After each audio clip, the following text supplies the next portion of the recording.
Welcome to the blockchain. Things are about to change. Open up the gates. Systems get replaced. Bitcoin, decentralize the trust. Security, transparency. The network's run by us. Bitcoin. Welcome to the Bitcoin.com podcast. This is Zach Doty. We have a special guest for you today, Trace Mayer. Trace has his own podcast on Bitcoin. We'll have the link in the show notes. Trace, thank you for coming on the podcast. Oh, yeah, glad to be here. Ran into Roger Ver down in Acapulco and, had a good chat. I really liked what I'm seeing happen with Bitcoin.com. A lot of good news, a lot of good content, all that stuff. So love to do what I can to help support you guys. Thanks so much. So let's jump in and let's talk about the economics surrounding Bitcoin and the global economic situation that we're in right now. You have a background in Austrian economics. Tell us, what is the current state of affairs? Tell us what the credit contraction is that we're in the middle of right now, and how Bitcoin is kind of like the perfect solution to the runaway inflation, the negative interest rates, and all of these other issues that are going on. Yeah, so this is a really complicated question. I'll try to unpack it for you. Yeah, a lot of us that were early in Bitcoin came from this, foundation of economic freedom. Roger Ver made a big donation to those guys. Austrian School of Economics, whether it's Ludwig von Mises or Menger or Hayek or Rothbard.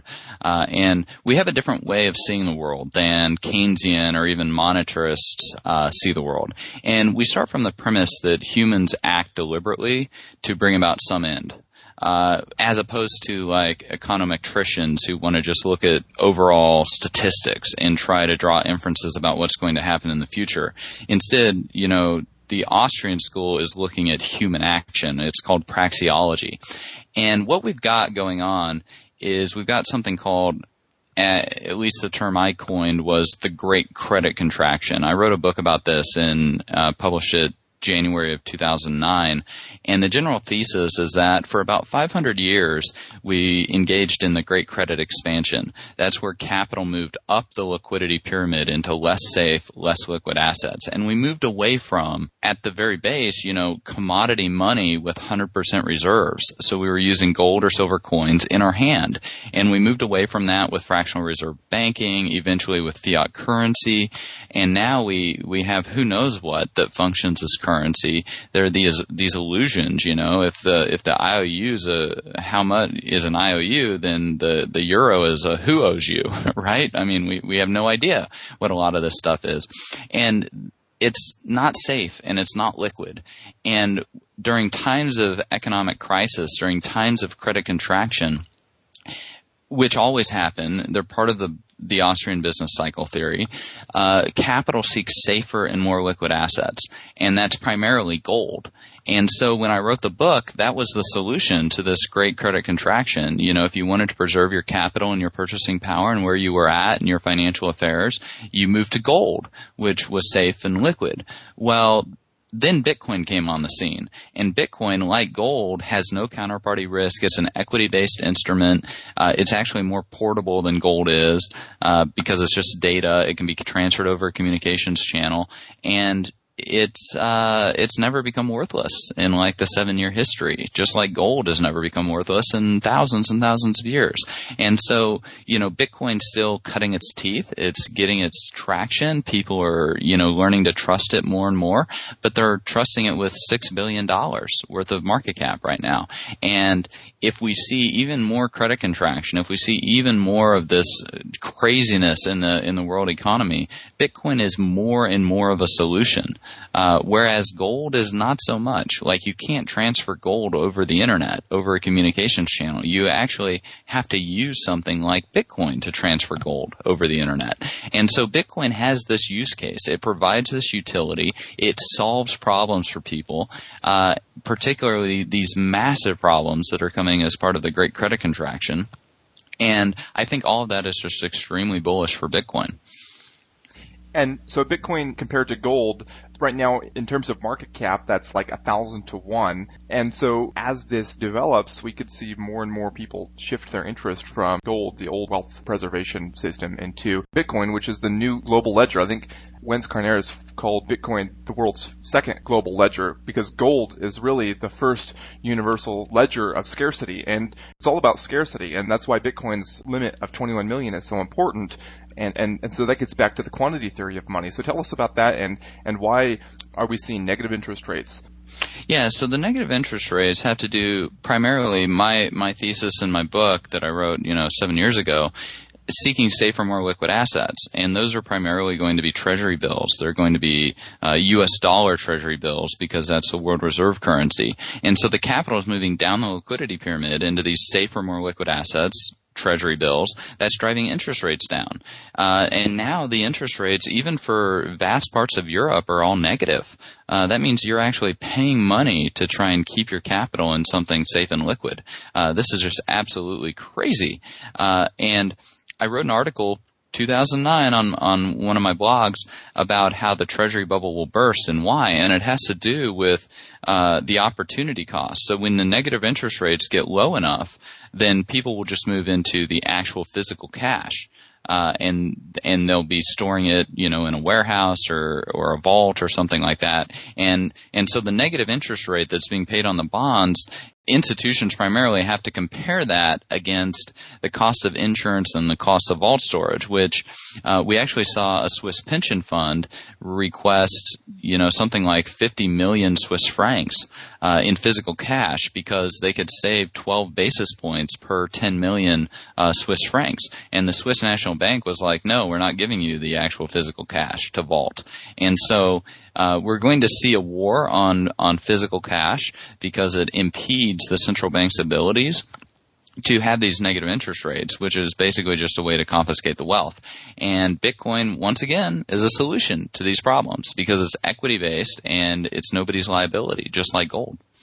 Right. So whereas we have negative interest rates, they're pushing money, helicopter money, I've seen it called, right? They're pushing this, they're dumping this money out there, whereas we have Bitcoin, which has a fixed, finite supply of currency, and that is actually decreasing in its inflation rate as we're approaching the next halving, about 130 days away.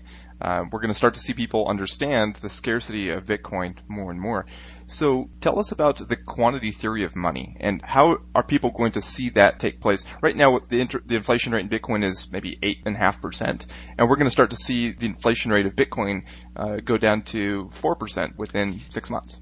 Yeah, exactly. And, maybe I'll chase a little bit different rabbit than the one you pointed me after. But, this gets back to we really get back to Nicholas Copernicus when we're talking in this area. He wrote a book on interest rate theory.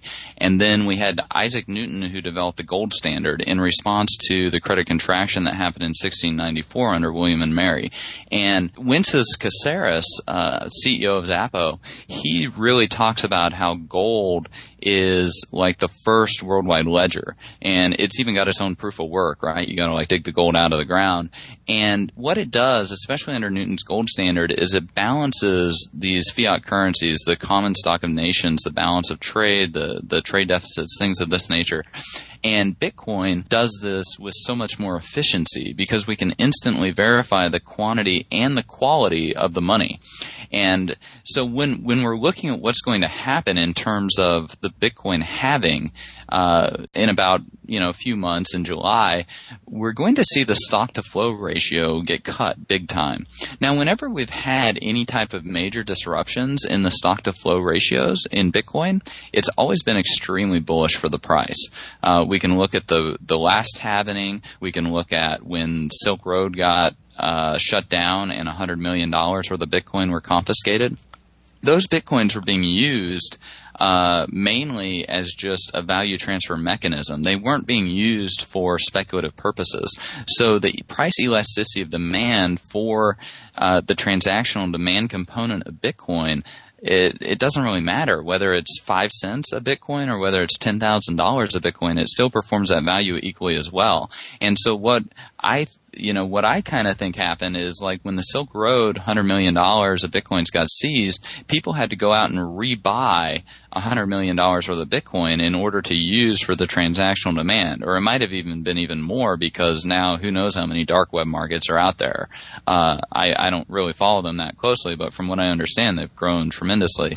And so people have been required to acquire even more working capital or cash stock for this. And they don't care whether it's $400 a Bitcoin or $200 a Bitcoin or $3,000 a Bitcoin for that particular use case. And so when the block reward halves, we're going to have another supply crunch in terms of the Bitcoins that are actually going to be available for or saleable Bitcoin. And I think that it's going to we're going to see the price drive up yet again because of that.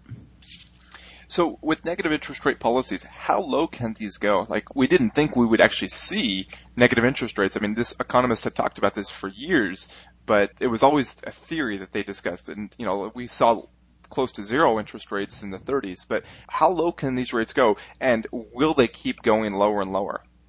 I think they can actually go a lot lower than most people necessarily think. Why? Because at the end of the day, large corporations, whether it's Apple or Google, or whether it's pension funds or the DTCC or any of these, they are captives of the current system. They are held at gunpoint by people wearing costumes. And their money is not their own. They don't hold the private keys to their own money. They don't hold the private keys to their own wealth, especially these pension funds and the actual pension holder. And the other thing is the capital was destroyed when it was misallocated. It's just getting marked to market in this process.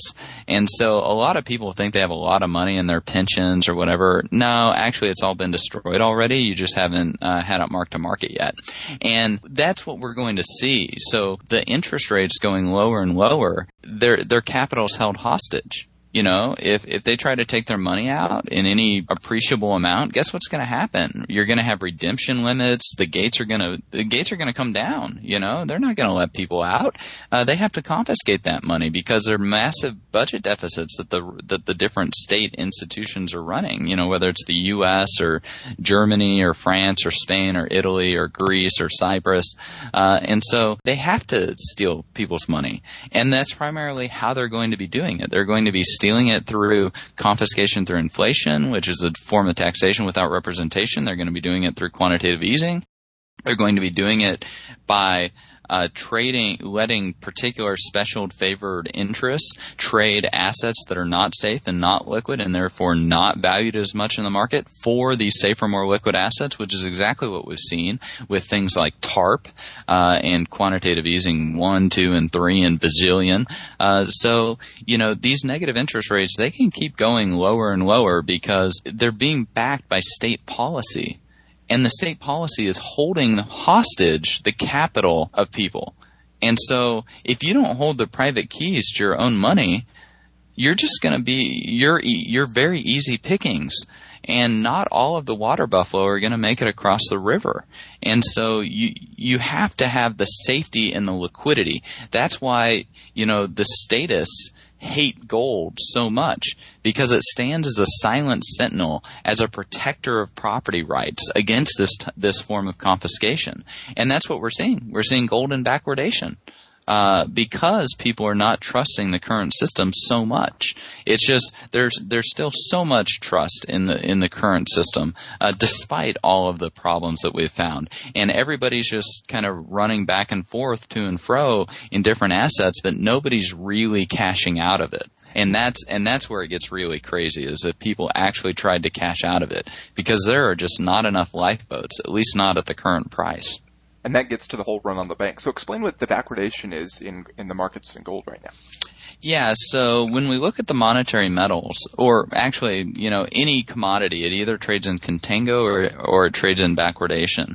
And the monetary metals usually always trade in contango because you have storage. Because you've got opportunity costs. So if you hold a gold bar, then you have opportunity costs in terms of the cost of storage, the cost of insurance, and you're not earning interest where you would be if you were otherwise holding like the fiat currency, for example. And so what's really weird is when backwardation happens and persists in the monetary metals, because it's basically saying that people would prefer to hold gold today than receive gold in the future, even being compensated for the cost of the storage and insurance and all of that stuff. And so it's very disturbing, actually, that we have backwardation in the monetary metals all the way out till, I think the last time I checked was August or even October. So nobody's trusting the current system, because the key issue comes down to how the market is measuring the counterparty risk of the people promising to deliver gold in the future. And when it goes into backwardation, it's a big red flag being waved that people do not trust the counterparty risk, the financial ability of people to perform on the contracts. They say, give me the physical gold today. I don't want your promise of the physical gold tomorrow or the day after or even out 8 months. So let's talk about the network effects in Bitcoin. You've talked about a 6 or 7-sided network effect where you have the developers and the users and the merchants, the consumers. You have this adoption. How is that going to continue, and how could any altcoin overcome Bitcoin's network effects? Yeah, so I think it's going to be very difficult, if not impossible, for any particular altcoin to overcome Bitcoin's network effects. So I'll start with the conclusion. Moving into the network effects as I've identified them, we've got 7 of them. First is speculation, people buying and holding it to speculate on the future price increase. The next would be, as we talked about, people using it to transfer value over a communications channel, whether it's Silk Road or using it as a payment system, whatever. It's merchants that accept Bitcoin because speculators have Bitcoin. Then we've got consumers who use Bitcoin merely because merchants accept it. And one of Roger's favorites is Purse.io, where you can buy stuff on Amazon and get like a 30% discount solely because you're paying with Bitcoin. Then, because of this increased demand for Bitcoins, the miners are going to secure the network because the block reward is high enough in terms of Bitcoins multiplied by the exchange rate, so it gives them a positive ROI in terms of their fiat currencies that they usually measure, do their economic calculation in. Then, of course, developers are going to build on the most secure blockchain. It's why we have people like Dr. Peter Woola or Dr. Vladimir or, a lot of our other very good and talented developers. It's why they're building on Bitcoin and they're not building on Dogecoin or, one of these other less secure blockchains that can be attacked very easily. Then we've got financialization. That's where Wall Street really comes in and starts providing puts and calls and different types of derivatives that really help Bitcoin become more useful as a monetary instrument. And then the 7th network effect is the world reserve currency status, or that's where people, institutions decide that they want to start settling into Bitcoin instead of settling into dollars or euros or some other fiat currency. So those are our 7 network effects in total. All of them are taking root at the same time. And I suppose part of your question is a little bit leading, like how could an altcoin supplant Bitcoin? Well, if Bitcoin loses its lead in any of these particular types of network effects, that does potentially open up an opportunity for some other altcoin to provide that utility and infringe on some of that market share, which I think is one of the primary reasons most people are concerned about the current block size, because it could potentially enable, a Dogecoin or a Litecoin to get a little bit more of a footing, to get a little bit more of a network effect taking place, for a competitor. So Bitcoin is really the perfect money from an Austrian economic standpoint, right? I don't know if there's any perfect money, but Bitcoin is pretty darn good. It's, in my opinion, it's a lot better than pretty much everything else out there. Gold is a very, very good money, and a very good currency, although not as good as fiat currency is. Gold is limited in amount. But it's not as divisible as one would want it to be. And so we have things like silver that we also use. Fiat currencies, on the other hand, they're not limited in amount like gold or silver, but the whole world uses them. Why? Because they do add a lot of value. What type of value do they add? I think it's primarily that they're extensible. They can be extended using things like our wire transfer system, sending fiat currencies over telegraphs, for example. And so what we've got with Bitcoin is we've got the limited in amount, the scarcity that we have with the commodity currencies like gold or silver, but then we've also got the extensibility that we get from it being an internet protocol. And so that's one of the reasons, in my opinion, that it's going to be a very, very formidable competitor to the fiat currencies because it's extensible, it's native, it's equity-based, it's limited in amount. In fact, if you want to move fiat currencies around, it would make a lot of sense to use Bitcoin to do it. Which is quite ironic. So, I think that we've got a very, very formidable currency with Bitcoin, both as money and as currency. And those are two different things, which I think it's important to distinguish that they're two different things also. One more thing that's going to play into Bitcoin taking the dominant role as opposed to altcoins is that altcoins have primarily served as a place to build a new feature into a blockchain if you need more privacy, if you need faster confirmations or larger block size. But with the implementation of sidechains, potentially the Lightning Network, we'll see even one more layer of the network effect where these existing altcoins can just rebrand and merge into sidechains. And you talked, I think, last week with the rootstock guys and how they're doing that with Ethereum. Do you think that rootstock will come to life soon? Do you think that'll take some of the thunder from Ethereum?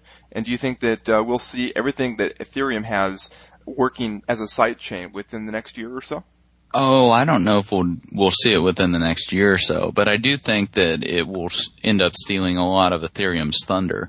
Ethereum, and even Vitalik has talked about it, the actual Ether is never really meant to be a speculative asset, that will increase in value. There's a lot of excitement that comes from being able to look at Bitcoin and being like, oh, it went from a nickel to $400, and oh, it could go from $400 to I actually put out a $2.8 million figure, like in 2013. And I was talking with Mike Maloney from goldsilver.com over dinner, and, we were actually going over a bunch of the different numbers in the global economy and everything, and he came up with a figure of $10 million plus per Bitcoin, like if it really reaches its full destiny. And so, having that speculative component, that's the first network effect. It's freaking really important to be able to have this type of excitement and financial incentive to get the stuff built out.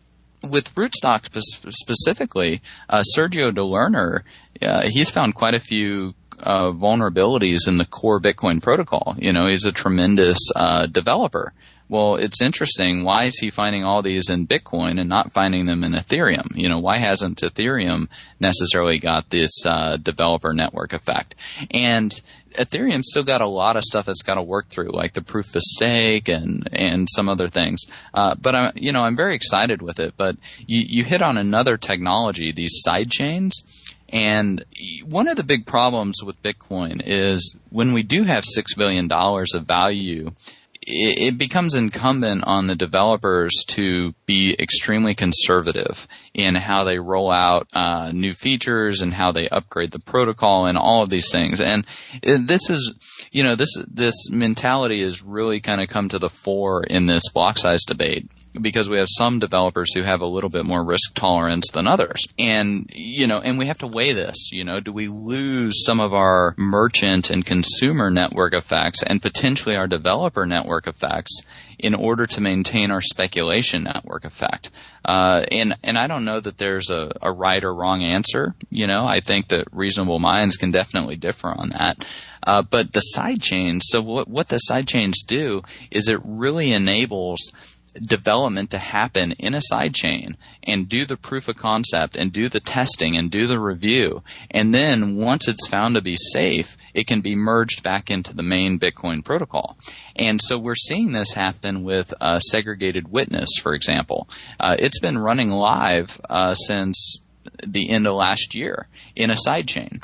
and hopefully it'll get merged and fold into the main Bitcoin protocol in a few months after it's been proven safe and reliable and it's been reviewed and all of these things. And that's really how I see a lot of this happening, is a lot of these altcoins will probably begin to start taking root in side chains and then get rolled back into the main Bitcoin protocol. And that's because of the interoperability and the extensibility that comes from working on the main blockchain, which would be Bitcoin, as opposed to going off and creating one's own blockchain for stuff, because those network effects are really, really powerful, and Bitcoin's got them in abundance. We've got thousands and thousands of developers with Bitcoin. We have lots of libraries that are built that people are able to build off of and borrow. Whereas when you're starting a new blockchain from scratch, you have to rebuild the wheel in a lot of ways, and that really slows development. And I think it's going to be able to incorporate any of the real fundamental advances in any of these other blockchains. It's going to be able to easily bring those back into the main Bitcoin sidechain. Whether it's the smart contracts from Ethereum through something like Rootstock, whether it's zero knowledge proofs for, like, Greg Maxwell just came out with a zero knowledge confidential payment transaction type of thing that really adds a lot of usefulness to Bitcoin. Confidential transactions is going to be huge in terms of being able to help with the privacy and the fungibility of Bitcoin. So all of this is very exciting because it just helps reinforce, we can go off and experiment in these other altcoins and stuff like that, but if you really want to do the hard work, if you really want to be playing with the championship level world-class developers, it's going to be on the Bitcoin blockchain. I completely agree. And that's where, I see a lot of hype around altcoins, and especially right now with Ethereum taking off the way it has. But I think the classic example is IP4 versus IP6, right? And that was a network effect between devices that supported it and networks supported it. And it really took so long for IPv6 to gain any traction, and it's still nowhere near to fully taking over the internet. And so even though it's clearly superior and it's had many years to gain traction, and it just hasn't because the network effect that IPv4 had. Yeah, well, and it might not be solely the network effect. There might be some IPv6 has IPsec built right into it, whereas IPv4 doesn't. And so if you want to have a weakened, non-hardened, less secure internet, then IPv4 would be one to, kind of encourage, right? And there are particular forces out there that don't want certain things to be built in at the protocol level. And interestingly, the main developers working on Bitcoin, they want the safest, the most secure, the most fungible protocol built at the most decentralized, the most censorship resistant, built from the very, very bottom up. And you can build centralized systems on top of a decentralized system, but you can never build a decentralized system on top of a centralized one. So the core has to remain, extremely decentralized, extremely censorship resistant in order for it to not kind of be co-opted, you could say, where we would get things built into it that wouldn't be as secure as they possibly can be. If we want the most secure blockchain, we have to make certain trade-offs. It's just how it works. And some of those trade-offs play into the current debate with the block size. Yeah, a lot of them do, and it's, is there a right answer? Is there a wrong answer? I don't necessarily think so.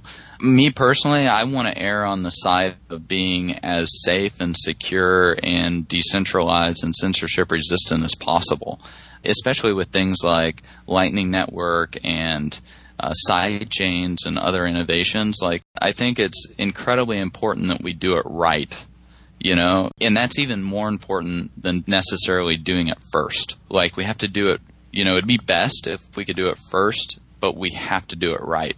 We pretty much have only one shot at building this out the right way.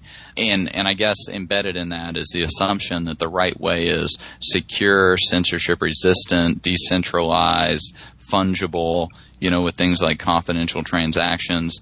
Because regulators, they do not want something like confidential transactions being built in at the protocol level. They're extremely opposed to something like that. If we want to have something like that, what did Arwen tell the ring race? If you want him, come and claim him. Right? When she had Frodo, like if we want these things, we have to come and claim them, and we have to fight for them, because there are definitely regulators, people out there that do not want us to have a decentralized, censorship-resistant, fungible digital cash, anonymous digital cash. There's some people that really do not want that. So do you think that 1 megabyte is a safe limit for decentralization? Do you think we could go to 2 or 10, or what do you think the roadmap looks like? Do you think that Core has a good approach, or do you think that Classic is on the right foot? I don't know that I actually have the technical expertise at the protocol level to really kind of answer that question. The general consensus seems to be that 2 megabytes could be safe, but I guess I just don't know enough to really weigh in on the debate. And I think that there are actually very few people who do understand Bitcoin enough to weigh in on that debate. People like Dr. Peter Wulla, I think, can weigh in on the debate. Gavin Andreessen, I think he can weigh in on the debate. Vladimir Vanderlaan, who currently heads up the project, I think he can weigh in on the debate. We need to look at people who've actually made the commits to Bitcoin, who've actually submitted the code. Even Jeff Garzik, I asked Jeff Garzik for URLs to his 3 most important commits to Bitcoin, and he didn't provide them to me. At the end of the day, we need the Michael Jordans, and we need the Scottie Pippens and the Dwayne Wades and the LeBron James. We need those people working at and hashing out this problem. We do not need the peanut gallery. We do not need second string bench warmers on the junior varsity high school team trying to hash out this problem. We need the best of the best in the world, hashing this out and figuring out, what the solution is. And so far it seems, core 23 out of 25 of the main core developers weigh in on the side of, keeping the block size of the 1 megabyte. And then it's just Gavin and Jeff Garzik kind of out on their lonesome. So, if we're looking at technical consensus, it's pretty overwhelming on one side. And since I don't purport to be a technical expert, I don't have a PhD in distributed systems like Dr. Adam Back or, Dr. Peter Wulla or Dr. Munib Ali with his distributed systems PhD from Princeton. And there are 5 distributed PhDs from Princeton who are all opposed to any type of block size increase. And they actually have access to a testing device where they're able to run different tests and simulations that simulate the different bandwidth and everything all over the world. Some of the most advanced distributed systems testing technology out there. I think that, we don't build rocket ships by committee, by Reddit committee, right? We have to go get PhDs in astrophysics and material sciences and metallurgy and physics and all this type of stuff. Those are the people who build rocket ships that actually get to the moon. When you get people who aren't qualified to build something, guess what? The building falls over, the rocket explodes, you have a big mess.